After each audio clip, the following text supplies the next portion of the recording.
지난 3일간 장관 후보자 인사청문회가 진행되었습니다. 야당 원내대표로서 사실 청문 보고서를 웬만하면 채택해드리고 싶습니다. 또 웬만하면 적격자라고 평가해드리고 싶습니다. 그런데 적격, 부적격 여부를 떠나서 청문 보고서를 채택할 수 있는 후보가 과연 있는가에 대해서 지금 심각한 고민에 이르게 되었습니다. 왜? 이번 인사는 한마디로 국민 무시, 국정 포기 인사였기 때문입니다. 청와대에서 장관 후보자를 검증하고 추천했다고 하는데 청문회를 해보니 범법자 수준의 함량 미달 인사만 내놓은 것으로 확인되었습니다. 국무회의장이 아니라 당장 수사기관에 앉아야 할 후보가 대부분이었던 것 아닌가라고 생각을 하면서 아마 국민들도 이러한 모습을 보면서 답답함을 넘어서 분노를 느꼈을 거라고 생각을 합니다. 적폐행위, 불공정, 부정행위를 일삼으면서 특혜와 특권으로 살아온 후보자들은 청문회장에서 할 수 있는 말은 반성한다, 송구한다 라는 말밖에 없습니다. 한마디로 이번 입이 10개라도 할 말이 없을 3.8 개각 참사다 이렇게 봅니다. 문재인 정부는 더 이상 적폐청산, 정의, 공정이란 단어를 입 밖으로 꺼내면 안 된다고 생각을 합니다. 부동산 투기, 세금 탈루, 병역법 위반 등 일반 국민들은 평생 하나라도 위반하기 어려운 위법 행위들을 사익을 위해서 수차례 반복하면서 살아온 후보들이었습니다. 조동호 후보 10건, 김현철 후보 7건, 진영 후보 8건, 박양우 후보 6건, 문성혁 후보 6건, 박영선 후보 14건, 최정호 후보 5건 등 굵직한 의혹만 총 56건 정도로 파악하고 있습니다. 청와대의 7대 기준은 이미 선발 기준이 된 듯합니다. 즉각 폐기해 주실 것을 요청합니다.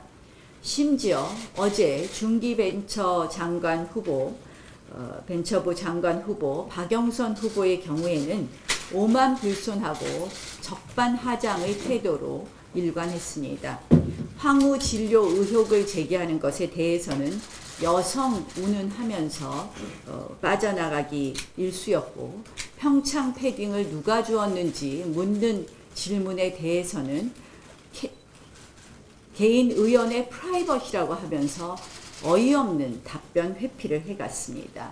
또한 저희 당대표에 대해서는 김학의 관련 CD 동영상을 보여준 것처럼 진술했다가 진술을 바꾸기도 했습니다.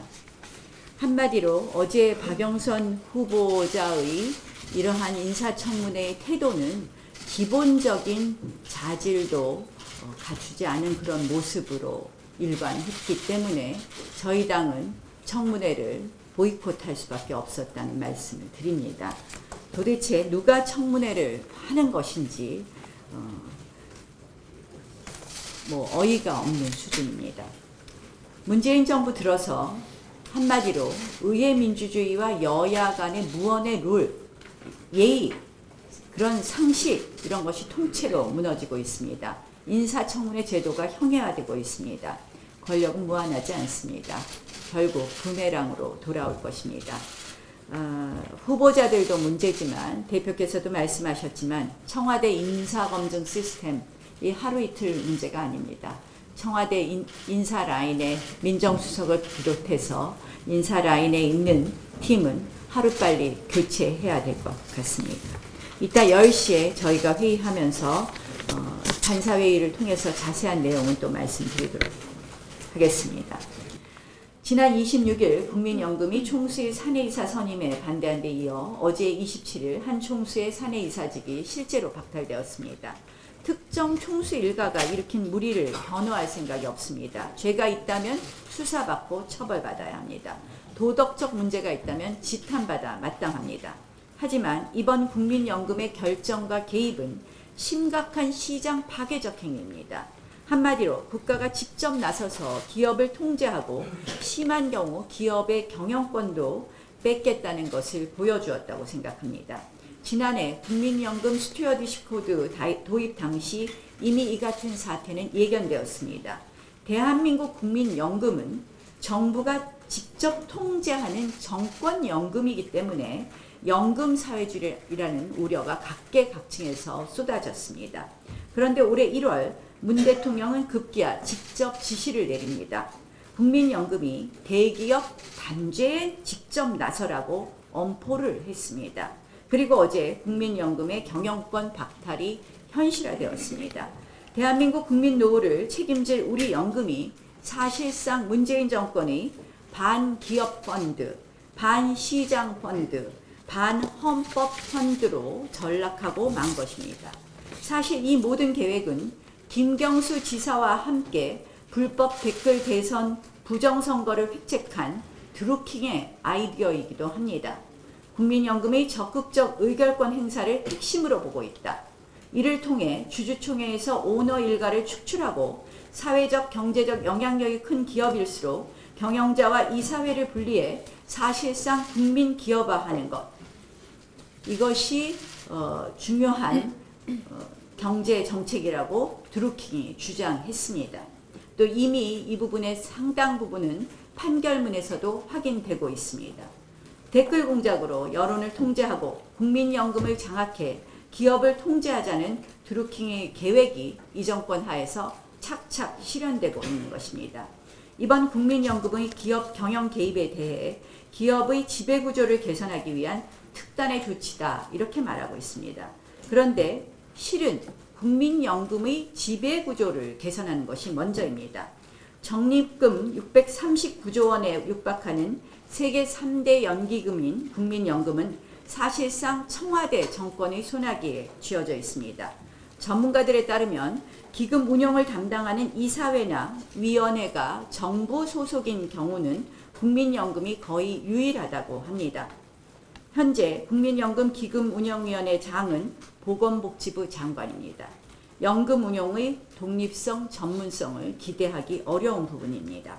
특히 이 정권처럼 반기업 정서에 사로잡힌 정권 밑에서는 국민연금의 운명이 상당히 위태롭습니다. 지난해 설립 이후 최초로 최대 손실을 본 것이 결코 우연이 아닐 것입니다.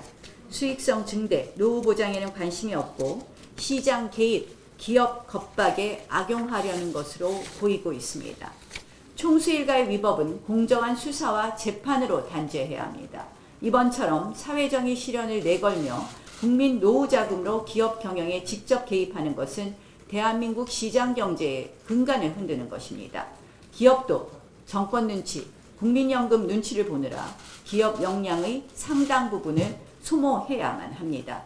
기업 활동의 본질인 자율과 창의가 아니라 관치경제, 계획경제가 현실화하는 것 아닌지 걱정입니다. 이번 국민연금의 결정과 개입은 기업의 자율성과 자유시장 질서를 정면으로 훼손하는 것입니다. 국민연금의 독립성과 정치적 관여를 배제하도록 관련법을 개정하겠습니다. 국민연금 의결권 행사를 5% 이내로 제한한 우리 당 김종석 의원 개정안을 토대로 국민연금법 개정을 서두르겠습니다. 문재인 정권에게 다시 한번 말씀드립니다. 더 이상 국민연금을 기업 길들이 수단으로 악용하지 마십시오.